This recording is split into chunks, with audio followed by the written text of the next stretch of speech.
Assalamu alaikum. Welcome to the LMS Systems Superior Group of Colleges. I'm your valued teacher Kamran Sherry.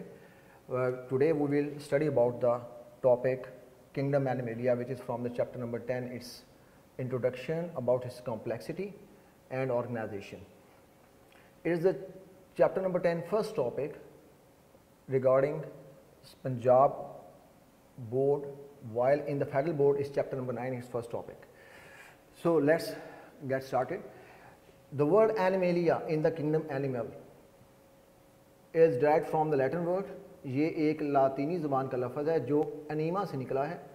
Enema से मुराद है breath और soul. Carolus Linnaeus ने सबसे पहले ये word जो है डिराइव किया था और डिस्कवर किया था, और इस तरह से फिर वो सबसे पहले दिया गया था. जनरल करैक्टरिस्टिक्स, जो किंगडम एनिमेलिया की जनरल करैक्टरिस्टिक्स आप चैप्टर नंबर 5 में पढ़ के आए हैं, वो कुछ ये है कि वो डायप्लॉइड जानदार होते हैं, मल्टी सेलुलर होते हैं यानी एक से ज़्यादा सेल्स होते हैं, इंजेस्टिव हेटरोट्रॉफ हैं यानी खुराक को वो इनटेक करते हैं, ज़्यादातर मोटाइल हैं, हेट्रोगैमेटिक हैं. हेट्रोगैमेटिक का मतलब ये हुआ कि उनके यहाँ दो तरह के गैमेट्स हैं. एक गैमेट होते हैं स्पर्म्स जो कि स्मॉल हैं और मोटाइल हैं, जबकि दूसरे गैमेट्स एग्स हैं जो कि लार्ज हैं और सेसाइल हैं. उनके फ्यूजन से फर्टिलाइजेशन से फिर आगे डेवलपमेंट होती है और उस डेवलपमेंट के बाद ये सारा सिलसिला चलता है. और फर्दर हमारे पास ये कि ये यूकैरियोट्स हैं और मोर ओवर कि इनके यहाँ प्रॉपरली डेवलपमेंट होती है. डेवलपमेंट मींस ये ब्लास्टुला जैसी स्टेजेस वगैरह से आमतौर पे डेवलप करते हैं, जबकि प्रोटिस्ट वगैरह जो आपने चैप्टर नंबर 7 में पढ़ा था वो डेवलप नहीं करते. फर्दर हम इसकी क्लासिफिकेशन को लेकर चलते हैं. दो तरह की क्लासिफिकेशन हमारे पास है. पहली क्लासिफिकेशन हमारे पास है टू किंगडम क्लासिफिकेशन, जो कि ओल्ड क्लासिफिकेशन थी जो कार्लस लिनियस ने दी थी. उसके मुताबिक किंगडम एनिमेलिया को दो मेन ग्रुप्स में डिवाइड किया गया था. एक था प्रोटोजोआ, दूसरा है मेटाजोआ. जो प्रोटोजोआ है ये यूनिसेलुलर एनिमल्स कंसिडर किए जाते थे, जबकि मेटाजोआ से मुराद ये है कि ये मल्टी सेलुलर एनिमल्स है यानी इनमें एक से ज़्यादा सेल्स पाए जाते थे. जब ये ओल्ड क्लासिफिकेशन ख़त्म हुआ और मॉडर्न क्लासिफिकेशन जो आप चैप्टर नंबर 5 में और इवन 10th की क्लासेस में भी पढ़ के आए हैं, वो है 5 kingdom classification system. 5 kingdom classification system के मुताबिक जो किंगडम एनिमेलिया है उनमें ये सारे के सारे करैक्टरिस्टिक्स आमतौर पे पाए जाते हैं, जबकि उनके दो मेन सब डिवीजन हैं. यूँ समझ लें कि मेन इनके सब किंगडम्स माने जाते हैं. एक है इसमें पैराजोआ, दूसरा है इसमें यूमेटाजोआ. पैराजोआ और यूमेटाजोआ में डिफरेंसेस पेपर में भी आते हैं, इसको अंडरस्टैंड कर लें ताकि कंपैरिजन के साथ आपको याद भी रहे. पैराजोआ में जो जानदार आते हैं वो मल्टी सेलुलर हैं, यूमेटाजोआ में भी जो जानदार है मल्टी सेलुलर हैं, लेकिन पैराजोआ में जो सेल्स हैं वो आपस में मिलकर टिश्यू फॉर्मेशन नहीं करते हैं, जबकि यूमेटाजोआ में टिश्यू फॉर्मेशन भी होती है, ऑर्गन फॉर्मेशन भी होती है और आगे से ऑर्गन सिस्टम फॉर्मेशन का सिलसिला भी चलता चला जाता है. इससे मुराद क्या हुआ? इससे मुराद ये हुई कि जो यूमेटाजोआ है ये ज़्यादा कॉम्प्लेक्स होंगे, जबकि पैराजोआ है ये आमतौर पर लेस कॉम्प्लेक्स होंगे. मोर ओवर जो पैराजोआ हैं ये ज़्यादातर एसिमेट्रिकल एनिमल्स हैं, इनकी प्रॉपर को बॉडी की सिमेट्री नहीं है, जबकि यूमेटाजोआ की बॉडी की सिमेट्री है, जो हम आगे जाके नेक्स्ट टॉपिक के हवाले से पढ़ेंगे भी. इरेगुलरली अरेंज बॉडी है पैराजोआ का, जबकि यूमेटाजोआ का एक प्रॉपरली अरेंज बॉडी होता है. On the other hand Parazoa animal ज़्यादातर सेसाइल होते हैं, ज़्यादातर एक्टिव नहीं होते, जबकि on the other hand eumetazoa में जो एनिमल्स हैं वो ज़्यादातर एक्टिव होते हैं और इसके साथ साथ ज़्यादातर मोटाइल भी होते हैं. फर्दर इसके इसी पॉइंट ऑफ व्यू से आगे चलेंगे हम इसकी एवोल्यूशन की तरफ. जो नेक्स्ट इसका पार्ट आ जाएगा, ज़रा कॉम्प्लेक्सिटी की तरफ चलें और थोड़ा सा origin and evolution of animals की तरफ चलें. स्टूडेंट्स, आपने जैसे चैप्टर नंबर 7 में जो एनिमल लाइक प्रोटिस्ट का टॉपिक पढ़ा होगा, उसमें आपने ये चीज़ जो फ्लैजिलेट्स वगैरह में पढ़ी होगी कि एक ग्रुप है जिसका नाम है क्वेनोफ्लैजिलेट्स. उनसे आमतौर पे उनको सोचा जाता है, उनके बारे में they are thought to be the ancestors of the kingdom Animalia. तो प्रोटिस्ट और प्रोटोक्टिस्ट, जो कि पुराना नाम है प्रोटिस्टा का, वो आमतौर में माने जाते हैं कि वो एंसेस्टर्स हैं किसके? किंगडम एनिमेलिया के. अब यहाँ से अगर हम इसको ट्री की फॉर्म में लेके जाएं और इसके एवोल्यूशन को स्टडी करें तो हम यहाँ पे ये ऑब्जर्व करेंगे कि जो एनिमल लाइक प्रोटिस्ट थे वहाँ से आगे बात मल्टी सेलुलर लेवल पर जाना शुरू हुई. शुरू में ये थोड़ा कॉलोनियल फॉर्म में आए, बाद में ये थोड़ा मल्टी सेलुलर लाइन में आए. जो ही मल्टी सेलुलर लाइन में आए तो हमारे पास इसके दो मेन ग्रुप्स बन गए, जैसे कि मैं आपको पहले बता चुका हूँ.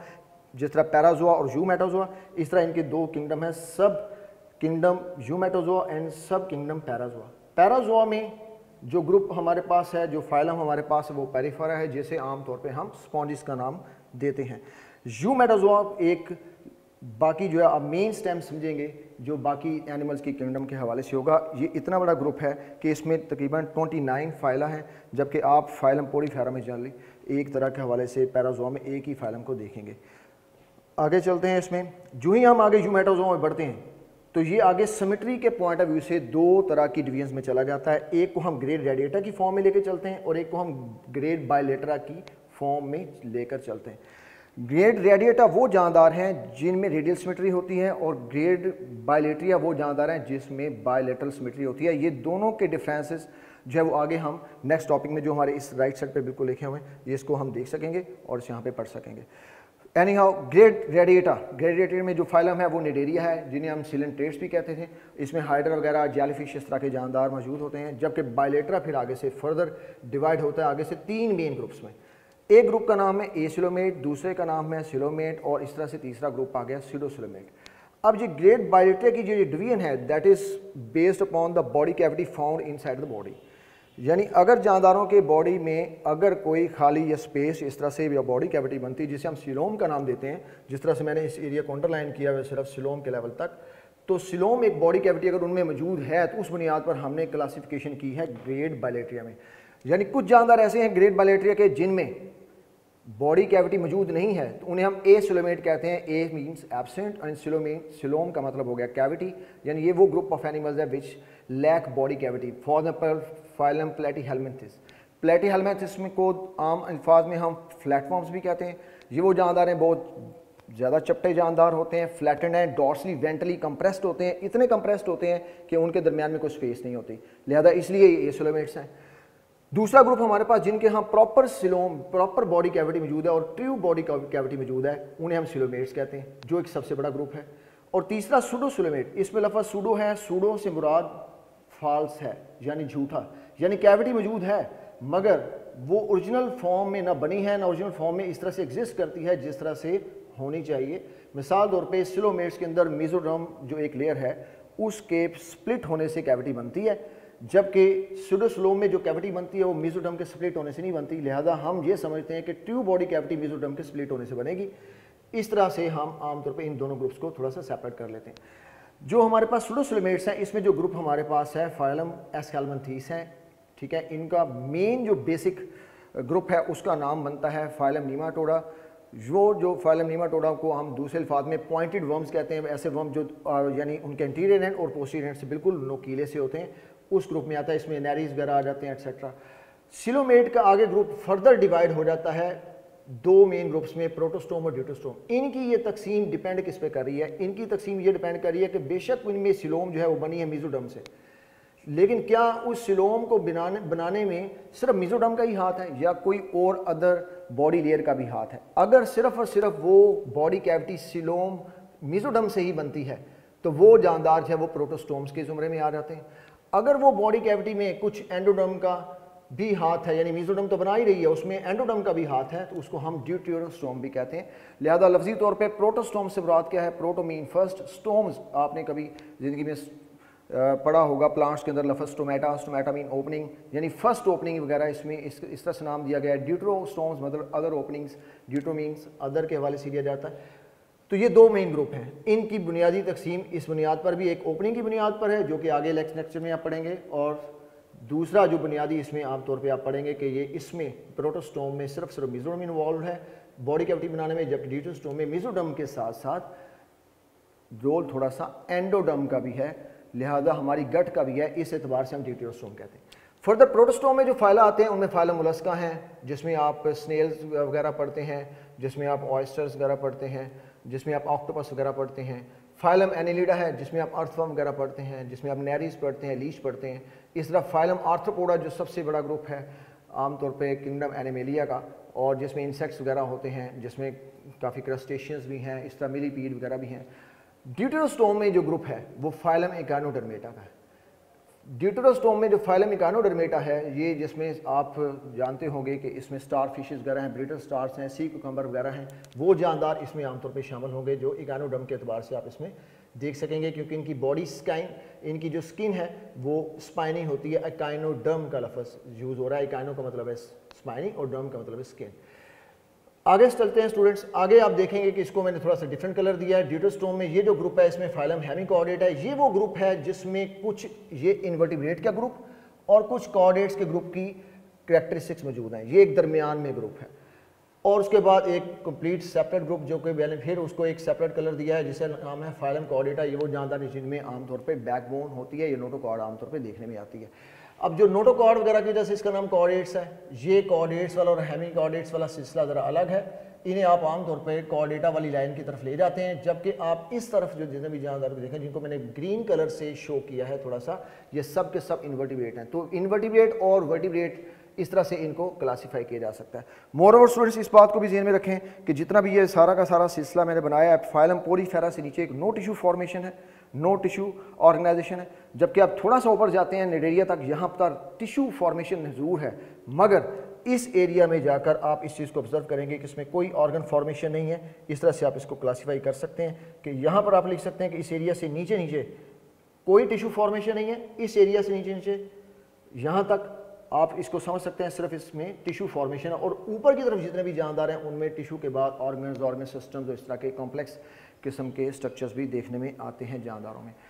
तो डियर स्टूडेंट्स, हमने जैसे अभी पढ़ा था कि जो यूमेटाजोआ का ग्रुप है वो आगे से दो मेन ग्रुप्स में चेंज किया गया, यानी उसमें कन्वर्ट हो जाता है, एक ग्रेड रेडिएटा में और एक ग्रेड बायलेट्रिया में। और ये क्लासिफिकेशन जो है वो बेस करती है ऑन द सिमेट्री। यानी सिमेट्री से मुराद क्या है कि किसी भी जानदार में ऑर्गन्स और उनकी आमतौर पर किस तरह से अरेंजमेंट होती है, उस एतबार को लेकर चलते हैं। याद रखें जो पहला ग्रुप आपने पढ़ा था फाइलम पोरीफेरा, वो एसिमेट्रिकल थे, उनमें सिमेट्री नहीं थी, जैसे कि ये वर्ड मैंने यहाँ पे लिखा हुआ। और ये आगे जो ग्रुप हम यूमेटाजोआ में पढ़ रहे हैं ये सिमेट्रिकल है।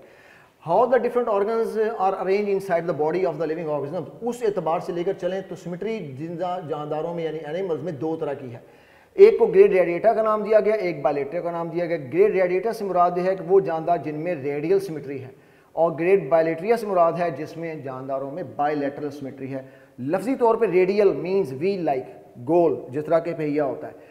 तो इसमें हम क्या देखने जाएंगे कि ऐसे जानदार अगर हम उनको इस तरह से काटें, उनके सेंट्रल एक्सिस से अगर कोई प्लेन गुजरे कि वो उनको दो इक्वल हाफ्स में तकसीम कर दे और वो एक दूसरे के तकरीबन मिरर इमेज हो और वो प्लेन एक से ज़्यादा हो, इस चीज़ पे कंसंट्रेट करना है, more than one plane. If we cut anything into two equal halves going through the central plane और central axis, more than one plane, एक से ज़्यादा प्लेन में अगर आप काट सकें। जैसे पिज़्ज़ा है, आप घर में खाते हैं, आप उसको दो हिस्सों में तकसीम करना चाहते हैं, आप उसको किसी भी डायरेक्शन से दो हिस्सों में इक्वली तकसीम कर सकते हैं। तो इसी तरह से आप एग्जांपल नीचे भी दे सकते हैं, जिस तरह ये सी एनीमून की एग्जांपल है। ये इस तरह से बॉडी है इसका, जिसके टेंटिकल्स वगैरह लगे हुए हैं, और ये इसका मेन बॉडी है, ये ज़मीन के साथ अटैच है। और ये इसका जो गोल दायरा आपको दरमियान में नज़र आ रहा है, ये एक क्या है, ये इसका माउथ है जो एनस के तौर पे भी काम करता है। अब आप इस बॉडी को बेशक यूं काट लें, यूं काट लें या यूं काट लें, ये जो डॉट्स में है दीज आर द प्लेन्स, आप जिस मर्जी प्लेन से काट लें, जानदार जो है वो इक्वल टू हाफ्स में तकसीम हो जाएगा। इस तरह स्टारफिश को लेके आप देखना चाहें तो देख सकते हैं। स्टारफिश में भी ऐसा है कि आप इसको अगर इस तरह से काट लें कि अगर उसके सेंट्रल एरिया से, बिल्कुल ये सेंट्रल एक्सिस वाली लाइन है, यहाँ से अगर प्लेन गुजरता है तो आप अगर यूं काटेंगे तब भी ये दो इक्वल हाफ्स में तकसीम होगा, अगर आप यूं काटेंगे तब भी दो इक्वल हाफ्स में तकसीम होगा। आप इसको 5 डिफरेंट प्लेन्स में भी काट सकते हैं। इस तरह से कुछ जानदारों को आप 5 से ज़्यादा प्लेन से में भी काट सकते हैं, तो ये इक्वल हाफ्स में होगा। ऐसे जानदार जो हैं इनके यहाँ बॉडी की जो ऑर्गन्स की ऑर्गेनाइजेशन है वो सेंट्रल एक्सिस के इर्द गिर्द इक्वल होती है। मोरओवर ये जानदार ज़्यादातर एक्टिव नहीं होते और ये जानदार ज़्यादातर कॉम्प्लेक्स भी नहीं होते। इनमें एग्जांपल हम निडेरिया के ले रहे हैं। एडल्ट फॉर्म में हम स्टारफिश की भी बात करेंगे। ये याद रखिए जो स्टारफिश है ये एकाइनोडर्मेटा से ताल्लुक़ रखती है, जबकि हमने इसे बायलेट्रिया में थोड़ा सा लेकर आए थे। वो इसकी वजह ये है कि जो इनकी लार्वल स्टेजेस हैं स्टारफिश वगैरह की, एकाइनोडर्मेटा की, वो बायलैटरल सिमेट्रिकल है, जबकि मोड ऑफ लाइफ इनका जो ही एडल्ट फॉर्म में आता है और उसमें चेंजेस आने की वजह से क्या रिजल्ट होता है हमारे पास कि वो कन्वर्ट हो जाते हैं into the radial symmetrical animals. अब आते हैं इसके कंपैरिजन में ग्रेड बायलैटरल सिमेट्रिकल। ग्रेड बायलेट्रिया जो है इसमें वो जानदार हैं जिसमें बायलैटरल सिमेट्री होती है। इन जानदारों को जैसे लाइन लगाई हुई है, इट मीन्स कि जो इधर लिखा है सेम एग्जैक्टली मैंने इधर लिखा हुआ है, cut in two equal halves through the central axis in more than one plane लिखा था। रेडिएटा में यहाँ लिख रहा है जस्ट इन वन प्लेन, एक प्लेन में सिर्फ आप काट सकते हैं और वो नियरली मिरर इमेज होते हैं। मिसाल तौर पे आप यहाँ पे मिसाल अपनी ले लें, सबसे अच्छी एग्जांपल ह्यूमन की अपनी एग्जांपल दी जा सकती है कि अगर आप अपने बॉडी को किसी ऐसे तरीके से काटें कि दोनों हिस्से एक दूसरे की बिल्कुल मिरर इमेज नजर आए, तो वो सिर्फ एक ही प्लेन होगा और वो प्लेन है बिल्कुल सेंट्रल हेड से बिल्कुल ऐसे लेकर नाक के थ्रू और इस तरह से माउस से और इस तरह से नीचे की तरफ जाए तो हमारा एक राइट और एक हमारी लेफ्ट साइड बन जाती है। याद रखें इसमें जो हमारे दो हाफ्स बनेंगे वो वी लाइक नहीं होंगे जैसे रेडिएटर में वी लाइक है। याद रखें बायलैटरल सिमेट्री में लफ्ज बाईलैटरल है, बाई का मतलब है दो, लैटरल मीन साइड्स, और साइड्स कौन सी है, राइट और लेफ्ट। इसलिए हम यहाँ पे लिखते हैं कि इसमें जब बॉडी का जो हमारे ऑर्गन्स की ऑर्गेनाइजेशन है वो अराउंड द सेंट्रल एक्सिस जो वो दो राइट और लेफ्ट हार्स पर मुश्तमिल होती है, जबकि इसमें कोई राइट साइड नहीं, कोई लेफ्ट साइड नहीं, इसमें बॉडी वी लाइक है, इसमें बॉडी वी लाइक नहीं होगा।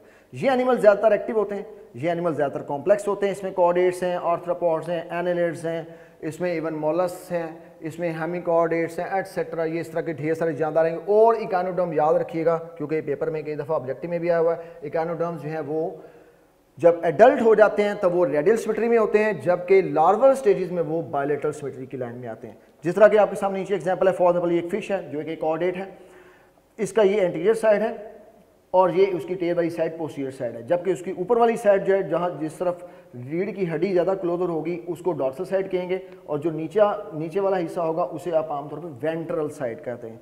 अब इस जानदार को अगर आप ऐसे इक्वल हाफ में काटने की कोशिश करेंगे तो माउथ वाला हिस्सा और टेल वाला हिस्सा एक दूसरे के मिरर इमेज नहीं होंगे, लिहाजा ये चीज़ बायलैटरल सिमेट्रिकल में नहीं आएगी। हालांकि ये एक लॉन्गिट्यूडिनल सेक्शन जो इस तरह से आप ट्रांसफर सेक्शन जो आप ले रहे हैं वो चीज़ इस तरह से मैनेज हो सकेगी। इन अदर वर्ड्स, आप जब इसी तरह फिश को इस तरह से देखते हैं ऊपर से, तो तब आप इसको दरमियान से इस तरह से अगर प्लेन से काटेंगे तब आपको समझ आएगी कि एक आंख एक साइड पर दूसरी आंख, इस तरह एक फिन एक साइड पर दूसरा फिन, और बॉडी बिल्कुल इक्वल टू इक्वल हाफ्स में इस तरह से तकसीम होगा कि एक साइड राइट होगी एक साइड लेफ्ट होगी, तो ये आमतौर पे बायलैटरल सिमेट्री में आ जाएगा। सिमिलरली मैन के एतबार से भी आपको मैं पहले इस चीज़ के बारे में समझा चुका हूँ, जबकि on the other hand starfish वगैरह और सी एनिमोन की जो एग्जाम्पल दी है, हाइड्रा की एग्जाम्पल भी यहाँ दे सकते हैं, उसको आप ढेर सारे तरीक़ों से काट सकते हैं। उम्मीद है आपको ये लेक्चर समझ आ गया होगा। इसमें अब जो इंपॉर्टेंट चीज़ है कि बोर्ड में क्वेश्चंस कौन कौन से आते हैं, differentiate between grade Bilateria and Radiata और differentiate between radial symmetry and bilateral symmetry, ये बोर्ड में कई दफ़ा आया हुआ है। और मैंने आपको बताया जिस तरह के ऑब्जेक्टिव टाइप में इकानोडर्म्स के बारे में जो चीज़ें हैं कि वो बायलैटरल के स्टेज में होता है और रेडियल के स्टेज में होता है, यानी रेडियल वो होता है जब वो एडल्ट स्टेज में होता है और बायलैटरल कब होता है जब वो लार्वल स्टेजेस में होते हैं, तब उस एतबार से बयान किया जा सकता है। फर्दर इसमें डिफरेंसेस पैराजोआ और यूमेटोजोआ के बीच में बहुत दफ़ा डिफरेंसेस आ चुके हैं। जनरल कैरेक्टरिस्टिक्स तकरीबन वो पूछ लेते हैं कि मेन जनरल कैरेक्टरिस्टिक्स एनिमेलिया के लिखें, उसके बारे में आ जाता है। तो ये कुछ क्लासिफिकेशन के एतबार से, फर्दर क्लासिफिकेशन जो है इनकी डिटेल जो है वो हमको नेक्स्ट लेक्चर में इंशाल्लाह प्रोवाइड कर देंगे। Hope you could understand the lecture. Thank you very much.